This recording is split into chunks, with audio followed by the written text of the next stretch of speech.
So next one is I passed is Torremorón.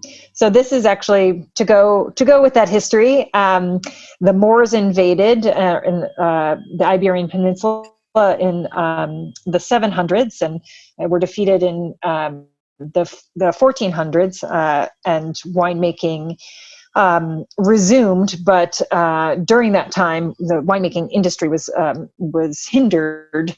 But they're all over Spain. You find these towers that were lookout towers for invaders. So this is Torremorón, Tower of the Moors. So that's where the name comes from for this winery. And this is, again, one of the wines that I think is very emblematic of our portfolio. This is Tempranillo, Tinta del País, red of the land, 100% Tempranillo from Ribera del Duero. So this is one of the longest rivers that runs across Spain. It starts actually as the Douro, and then runs across Iberia into Spain. And you have this region that's at high elevation. It's one of the highest elevated regions for reds in Spain. So a lot of the vineyards are 3,200 feet above sea level. And they just express one of the Spain's indigenous grape varieties really, really beautifully. So Ribera del Duero is the region of Pingus and Vega Sicilia, some of the Pescara, some of the most well-known reds coming out of Spain. And it's just, it really almost looks like a Vincent van Gogh photo. I mean, it's just this, and it also, driving there, it's Don Quixote sort of, even though that's La Mancha south, but it's very similar. It's, you just kind of, flat, you can watch your dog run away for weeks, in some of these places. I mean, it's just these high plateaus.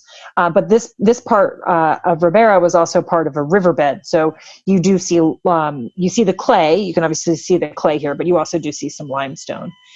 So these are 120-year-old vines. This is unoaked, so there's no oak to this. Even though it has that kind of darker roasted component to it, it's literally just the expression of the soil and the single grape variety. So on the front label, you see there are these little kind of hutches, and they are where the families would basically, each family would have their own little kind of winemaking hutch, and they would harvest the grapes, ferment it, and then blend it together. So this is a traditional co-op, and that's how they used to work. It literally takes a village. There are about 92 people in the village, and there are really only two occupations. It's winemaking, or you work at the local bar. I mean, that is it. And when we went there, we drove up in a bus, and I think we were more people in the bus than there were, homes for miles around us. After we tasted the wine, we as a group, we normally bring some buyers to Spain, and I call it herding drunk cats, because it's a group, unruly mob of wine enthusiast buyers who work pretty hard and are excited to be in Spain. They often, you taste wine, but you often want beer at the end of the day. When we went into the little cafe, we were going to buy some beer, and they're like, no, you can't buy our beer because there's one beer delivery truck and it comes once a month, and you'll take the beer for the entire village. So, I mean, that's literally how small the village is, that they're like, no, we don't want your money. We want our beer. Go away. So, they're absolutely lovely people for the co-op, these families that have been doing this for years and years and years. They host us. And when we're there, again, they make one wine. There's no Reserva, there's no white, there's just this one wine, and it comes from 120-year-old vines, and that is it. And the fact that you have 120-year-old vines, and it's, again, to kind of touch on Gray's point that the price is where it is I think just stunning. And the 2018 was also a very, very good vintage, after 2017, where they lost over half their crop due to frost. So I mean, that's half their livelihood. Spain and Portugal were hit really hard with frost in 2017, but luckily blessed in 2018 to have the crop come back, be resilient, because sometimes frost can affect vines for 2 years. You can be down for 2 years. So they host, and then they make traditional a traditional dish for the region, which is sausage, but also lamb. So it's just very, very simple, grilled lamb for the region. And that's, you can taste this wine. There's almost that kind of roasted note to it. So you can see that it would pair very well with things from the grill. So Torremorón, it looked like they were cooking that over vine clippings, maybe. Yes, I have lots of photos. There's an actual video we show where they cut the vine clippings and then light them on fire, and then they burn down, and then they put the grills on. But we had 5 wines, so I didn't want to necessarily put in all of those photos. But yes, they take the vine clippings. That's a very authentic vineyard experience right there. Yes. Yeah. And they burn super quick. Like the cuttings are pretty dried out, and they light them on fire, and it's pretty amazing how quickly they burn down.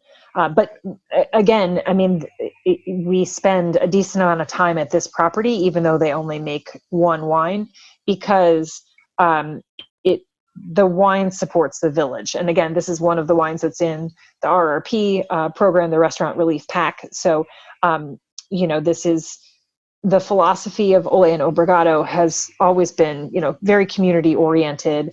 And Virginia, I think, as a state is very community oriented as well.